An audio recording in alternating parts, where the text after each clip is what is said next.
আমরা বাকিবুল্লাহকে হারিয়েছি, নুরুল ইসলাম ফারুকীকে হারিয়েছি, রইসউদ্দিন শহীদ হয়েছে, আমরা আদালতের আঙ্গিনায় ঘুরেছি, বিচার পাইনি। আমি শেষ মিনতি করে যাই, আমাদের কাছে সন্ত্রাস নেই, গাড়ির বহর নেই, কিন্তু ফারুক আজমের সেই শিক্ষা আমাদের কাছে আছে। খেজুর পাতায় যিনি বসে অর্ধ পৃথিবী শাসন করেছেন, আউলিয়া কেরামগণের সে আদর্শ আমাদের কাছে আছে।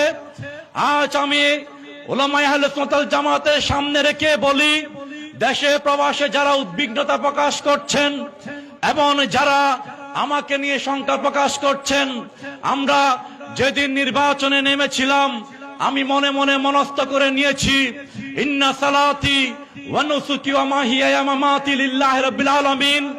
আমরা তো কোনো প্রলোভনে প্রলোভিত হয়ে রাজপথে কিংবা সুন্নিয়তের ময়দানে নেই, কেবলমাত্র যেন তেন ভাবে জোরপূর্বক মন্ত্রী এমপি হওয়ার জন্য নেই। আমরা তো আমার আল্লাহ এবং নবীর জন্য আমাদের এই জীবন, আমাদের এই মরণ, আমাদের নামাজ কিংবা কুরবানি আল্লাহর ওলি আমার প্রিয় নবী আমার আল্লাহর দরবারে সঁপে দিয়েছি।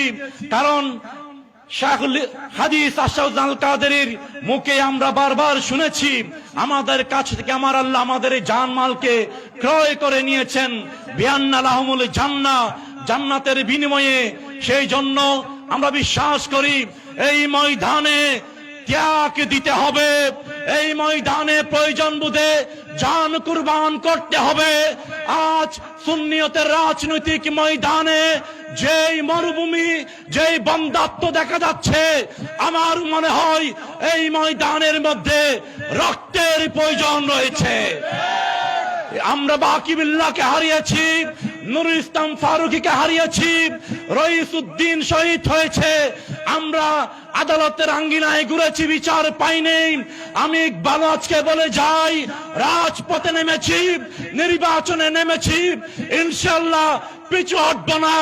সন্ত্রাস এবং গাড়ি বহরের ভয়ে ঘরে বসে থাকবো না, জান যাবে, এগিয়ে যাবে ইনশাআল্লাহ।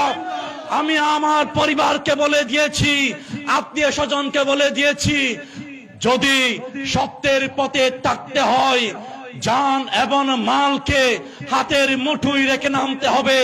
ইমাম শেরে বাংলার দরবারে আজকে সিদ্ধান্ত জানিয়ে যাই, জান যাবে সুন্নিয়তের ময়দানে, সুন্নিয়তের রাজনৈতিক বিজয়কে নিশ্চিত করার জন্য আমরা তরুণ প্রজন্ম, প্রবীণ সমাজের আমরা সাদায়ে কেরামদের দোয়া নিয়ে ঐক্যবদ্ধভাবে এগিয়ে যাব ইনশাআল্লাহ।